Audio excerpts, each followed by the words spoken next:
Oke, saya mulai ya untuk minggu ketiga ini, yaitu pengambilan keputusan dalam kondisi ketidakpastian dan resiko ya. Jadi pengertiannya, setiap aktivitas bisnis atau kegiatan bisnis ya, yang dilakukan selalu akan bertemu dengan ketidakpastian pasti.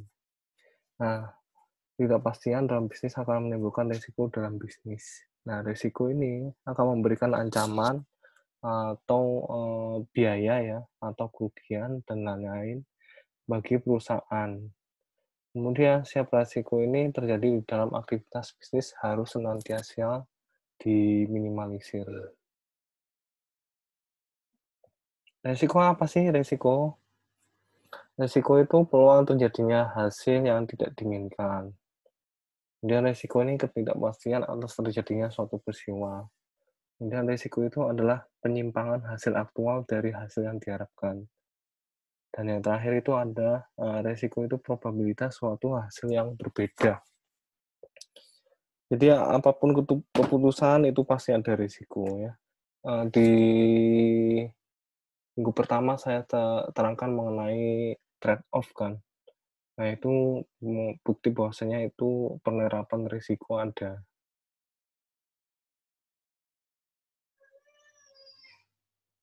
Nah pengambilan keputusan ya. Nah ini masuk yang kuantitatif ya, bukan lagi yang kualitatif ya. Karena kuantitatif ini sudah menghitung ya, menghitung. Nah, nanti kalian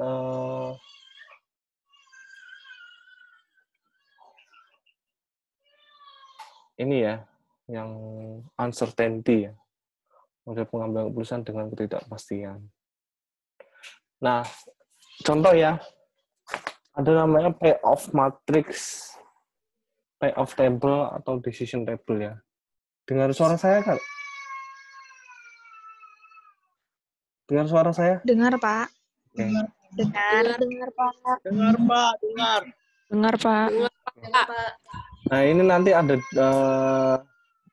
baris sama kolom ya. Nah, ini alternatif, kemudian state of nature ya, kondisi ya. Kondisinya secara natural itu gimana.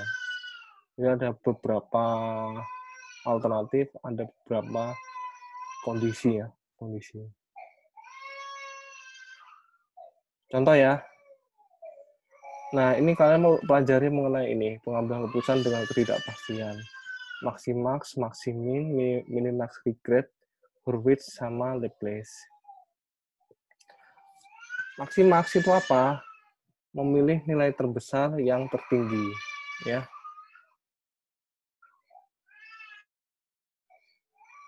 Nah, contoh ya. Kriteria ini bersifat optimis karena masing-masing strategi diambil nilai maksimum, kemudian diambil nilai maksimum yang terbesar. Contoh ya. Ini alternatifnya, kemudian kondisinya ya. Ini ada bonds. Bonds itu apa, tahu nggak?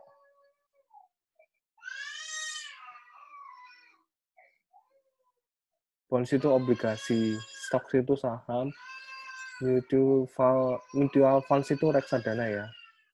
Ini ada fase growing, ketika misalkan ekonomi sekarang lagi declining ya. Ada yang stable, ada yang growing itu berkembang ya. Nah, kita cari bonds yang terbesar berapa? 45. Kemudian stocks yang terbesar berapa? 70. Kemudian mutual funds yang terbesar mana? 53. Kalau di sini bilang bahwasanya yang terbesar mana?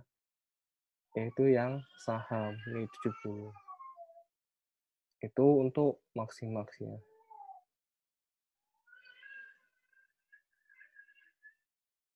Kemudian ada maksimin. Kalau maksimin, proses pengambilan keputusan dengan didasari memilih alternatif yang minimalnya paling besar ya. Jadi kalau maksimin itu dilihat dari minimalnya. Jadi kayak pesimis ya. Masa pesimis ya. Dilihat. Jadi bonds itu yang besar mana? Yang kecil mana? Yang stocks itu kecil mana? Kemudian mutual funds yang kecil itu mana? Kemudian diambil yang nilai terbesar dari yang terkecil ya. Itu. Jelas nggak? Jelas nggak?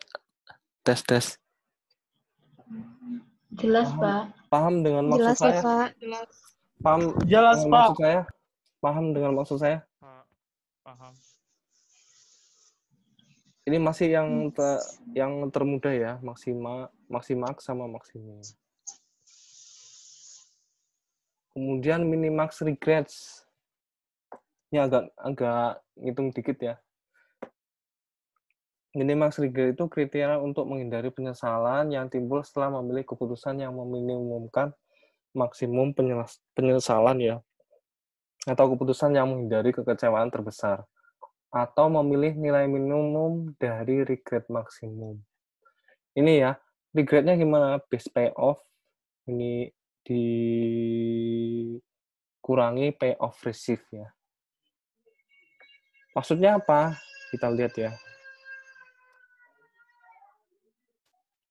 Ini ya. Balik lagi ya. Ini. Jadi ini di fase misalnya ini ada keadaannya tiga ini ya keadaan ya, growing, stable, declining. Nah,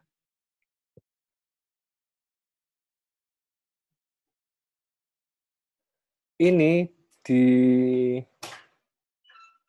dicari yang tertinggi ya, nilai tertinggi. Kemudian ini dicari nilai tertinggi. Kemudian yang declining cari nilai tertinggi. Sekarang ini 70 ya, berarti ini 70. Ini 45, ada 2, kalau ada 2 berarti 45. Kemudian declining, yaitu berapa? 5. Ya, tertinggi. Kemudian ini dikurangi ya, dikurangi. Akan tetapi ini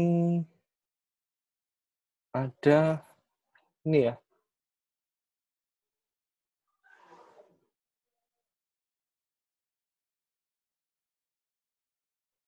Ini bentar, sorry. Oke, benar. Jadi ini nanti minus 13 ya, karena ini minus diminuskan lagi jadi positif ya. Jadinya 18. Ini kondisi yang keadaan semula itu minus diminuskan jadinya positif ya, jadinya 10. Jadi nanti setelah itu tabel berikutnya itu 30, 0, 17, 0, 15, 0, 0, 18, 10. Ya. 30, 0, 17, 0, 15, 0, 0, 18, 10. Nah, jadinya gini. Karena sudah diminuskan ya tadi ya. Minuskan tadi. Kemudian cari yang maksimum. Nah, ini kan 0, 0 sama 30.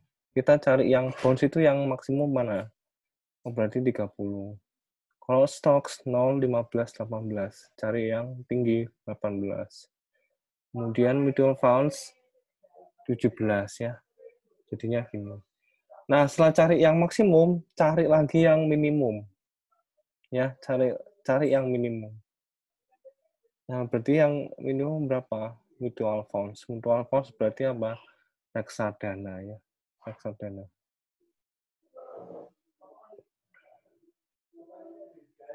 Kemudian ada Hurwitz. Hurwitz itu mengusulkan suatu kriteria yang terletak antara kriteria ekstrim, maksimin, yang pesimistik dengan kriteria ekstrim, maksimax yang optimistik. Menurut kriteria Hurwitz, pengambilan keputusan menggunakan rata-rata tertimbang dan nilai-nilai terkecil dan terbesar pada masing-masing alternatif strategi. Nah, Hurwitz ini tipikalnya seperti ini. Jadi nanti ada alfa di sini, probabilitasnya.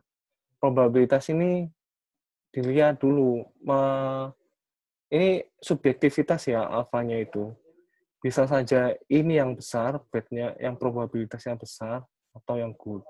Nah, kalau dilihat dari sini yang besar itu probabilitasnya yang good ya, yang good.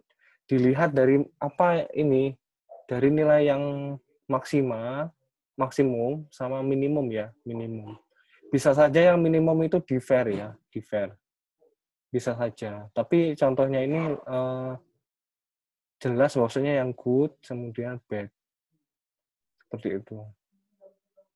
Jadi ini langsung aja 100 kali 0,8. Kalau alfa sama ini ya, 1 min alfa ya. Jadi kalau 1 itu 100%. Berarti kalau misalkan alfanya 0,8, berarti sisanya itu 0,2. 0,2 ya. Tinggal dikali nanti cari yang nilai tertinggi. Putus. Ya, Pak, jaringannya putus-putus, Pak. putus-putus ya. Sekarang enggak? Dari mana yang putus? Tes. Ini cari yang tertinggi ya, cari yang tertinggi. Iya, Pak. Tadi ngejelasinnya putus, Pak. Putus-putus. Oh ya, saya ulangi ya. Jadi untuk huruf ini ada alfa. Alfa ini sebagai probabilitas. Nah, probabilitas ini tergantung ya nanti maksimum intronya di mana ya, di kondisi alternatif mana. Kemudian 1 min alfa ini dari pengurangan 1 min 0,8, jadinya 0,2. Itu.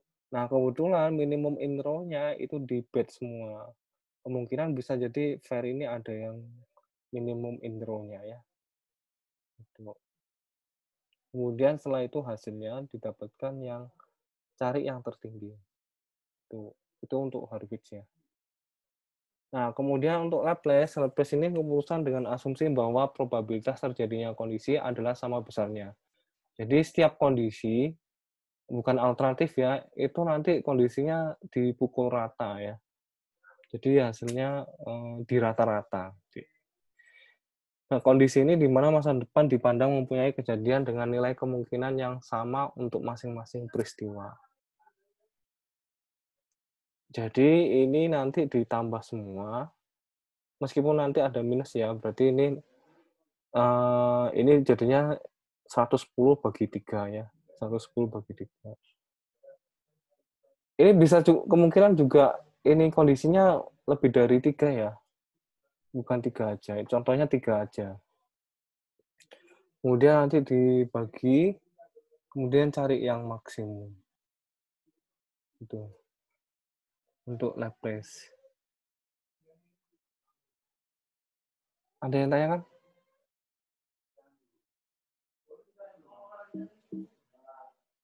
Ada yang tanya kan? Belum, Pak. Belum ya? Belum, Pak. Ini Pak, yang ada 0,8 sama 0,5 itu kan ada 180 ya. Di sini Pak, masing-masing di situ yang alternatif A, B dan C, weighted average itu yang paling besar itu kan dikali 0,8.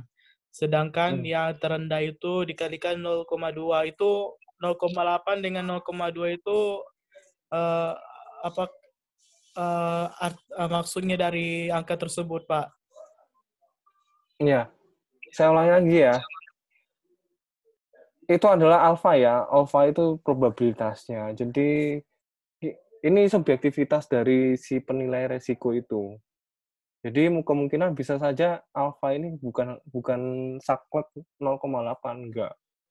Jadi bisa saja bisa 0,6, 0,5 ya. Tergantung si penilai risiko ini. Misalkan saya ya kasih soal, oh ini alfanya saya tentukan 0,6. Nah itu ya, itu subjektivitasnya. Subjektivitas penilai risiko itu. Itu. Jawab Devri. Devri?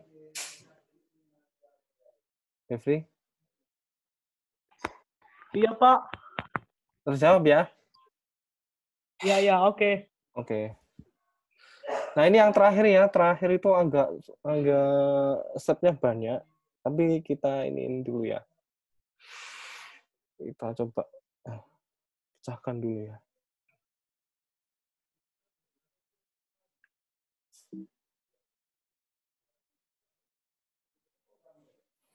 Oke, untuk probabilitas itu sudah ditentukan ya dulu ya. Tapi ini per step ya.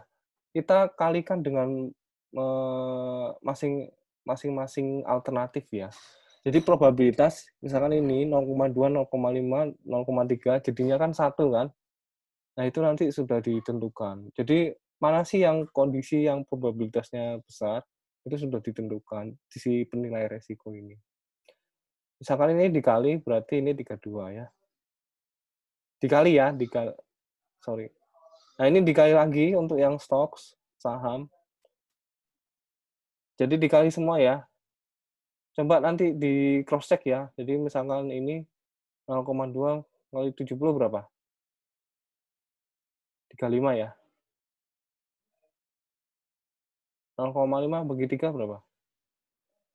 Oh, sorry, 0,2. Berapa? 35. Coba cross check dulu ya. 15, Pak. 15, Pak. 15. Tambah 15.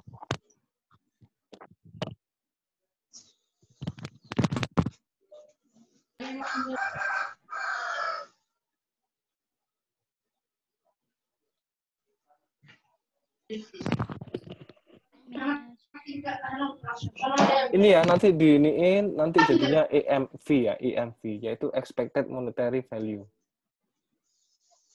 Ini hasilnya 32, nanti 25,1 kemudian 31,6. Ini nanti cari yang terbesar ya.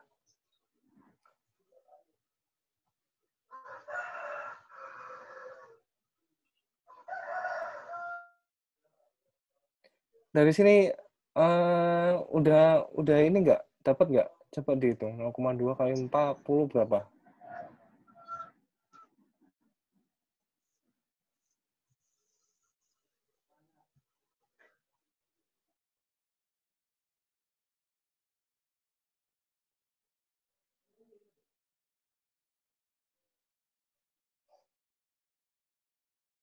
Hasilnya 32 enggak?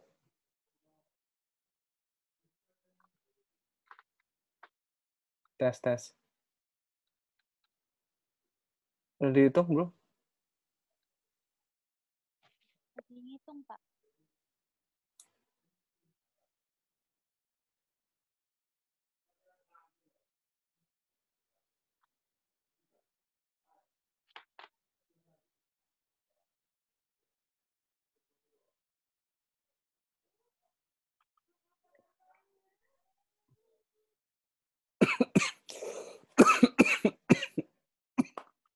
Udah dapat enggak?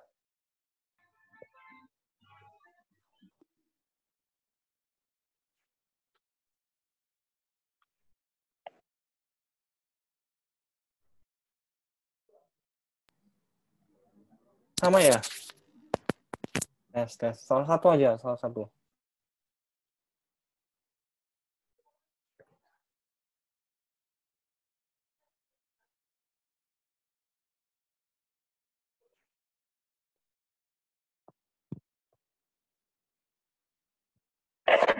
Sama, Pak. Sama ya? Oke, sudah. Tadi itu kita dapat yang ini Gak ya. jelas, Pak. Suaranya, Pak. Putus-putus, Pak. Tes.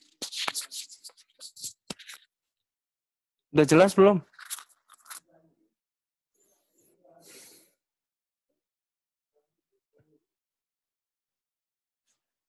Udah dapat, cari yang maksimum. Kemudian nanti ini ya, expected value of perfect information. Jadi ada dua, FPI itu sama dengan expected value with perfect information. Sudah, Pak. Expected value without perfect information. Saya kasih clue di sini yang expected, yang EWOB ini itu adalah yang 32. 32 tadi ya, ini. Sementara yang expected value with perfect information didapatkan dari ini. Ya, contoh ya, ini ya.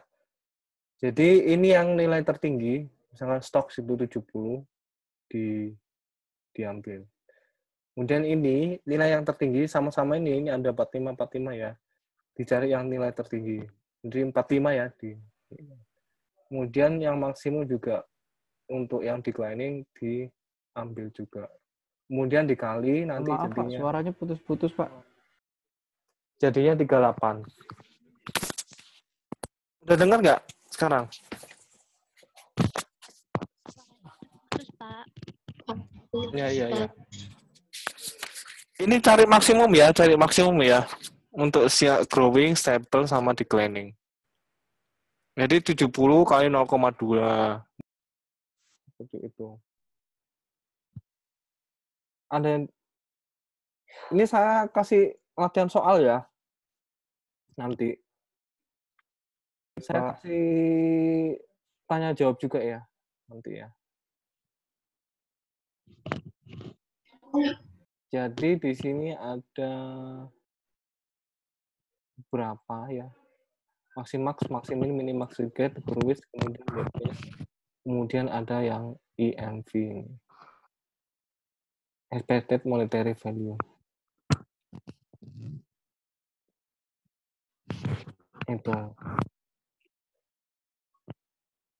Itu kuliah dari saya ya.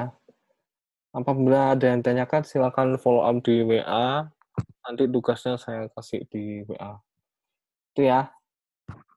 Oke, ini yang hadir 8 orang.